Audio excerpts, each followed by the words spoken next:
Hello everyone, welcome to Dentospedia, one of the best platform for global dental board exam to simplify dentistry for students. Today I am going to give you a short lecture from endodontic module, that is the vital pulp therapy. So let us begin with the chapter. The vital pulp therapy and apexification is very important chapter clinically as well as theoretically. So let us see the introduction. The vital pulp therapy refers to a group of biologically based treatments procedures that are designed to maintain the vitality of the pulp and also the heal of all and or the part of the dental pulp after it has been compromised by caries or trauma or operative procedures.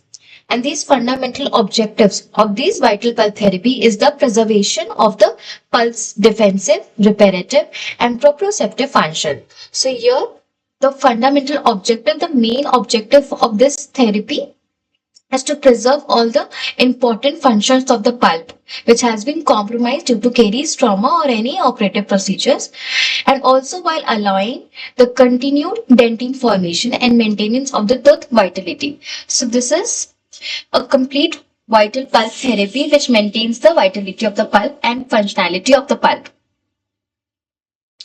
Let's see the biological basis of vital pulp therapy.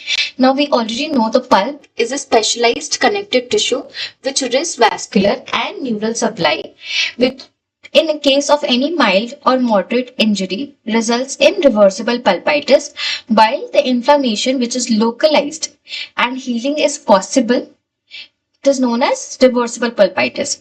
In case of very severe or persistent irritation may lead to the irreversible pulpitis, which is characterized by the widespread of the inflammation and the tissue degeneration. So there are two types of pulpitis, that is reversible, which may go back to its normal. That's why it is known as reversible pulpitis. It is very mild. While the other thing is irreversible pulpitis. It is very severe and it may widespread this infection and may lead to the pulpal necrosis. Now coming to this vital pulp therapy, there include four distinct therapeutic approaches. One is indirect pulp capping, direct pulp capping, partial pulpotomy, and pulpotomy. And we are going to discuss each and every therapy in detail. Now let us see some basic, that the clinical discussion chart between the direct and indirect pulp capping. Now we have to decide whether we should do a direct pulp capping or indirect pulp capping. So suppose if there is a deep carious lesion, we can see here in both the diagram there is carious lesion. Okay. Now the anesthesia and the rubber dam isolation is given and the removal of the caries. The infected dentin is partially removed with the round burr in a slow speed handpiece and the partial caries dentin removed with the spoon excavator. Now the caries is removed by the burr or a spoon excavator.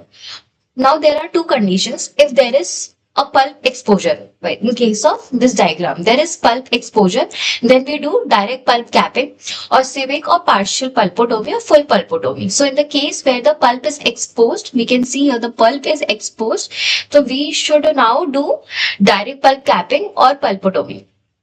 While in the case, if there is no pulp exposure, no sign of irreversible pulpitis. So here still we can see the dentin is left, some amount of infected dentin is left and there is no exposure of the pulp. So in this case, what we do is the remaining infected dentin is now covered with calcium hydroxide and an overlying base is placed, that is the intermediate restorative material, that is the temporary cement. Temporary restoration is filled.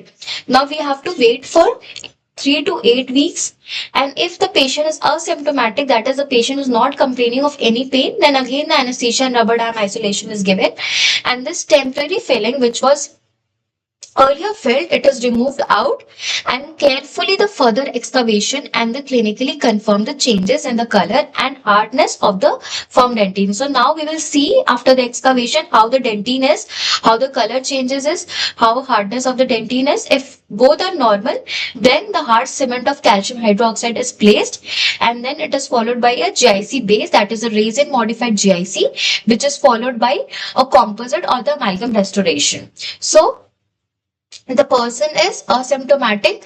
Here, how we do the restoration: first the calcium hydroxide, then resin modified GIC base, and lastly composite or amalgam restoration. This is how a tooth is prepared for the direct or the indirect pulp capping. So thank you everyone. Thank you for listening. This is the short lecture. To learn the entire chapter with full explanation, diagrams, flowchart, and MCQs based on these chapters, please download the app Dentospedia today. Thank you.